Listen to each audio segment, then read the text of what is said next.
రవి ఎటువైపు మొహం చేసి నిలుచున్నాడు? సాయంకాల సమయంలో రవి మరియు గిరులు అభిముఖంగా నిల్చున్నారు. గిరి యొక్క నీడ రవినకు కుడివైపున పడినచో రవి ఎటువైపు మొహం చేసి నిల్చున్నాడు? ఇది ఇట్లా ఉంది. ఇదేమో ఉత్తర, ఇదేమో దక్షిణ, ఇదేమో తూర్పు, ఆ తర్వాత ఇదేమో పడమర. ఫినిషింగ్.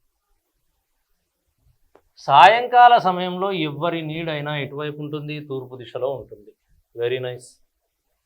ఇప్పుడు రవి మరియు గిరి అన్నాడు. గిరి యొక్క నీడ రవినకు కుడివైపున, ఇది కీలకం. రవికి కుడివైపున నీడ ఉండాలి.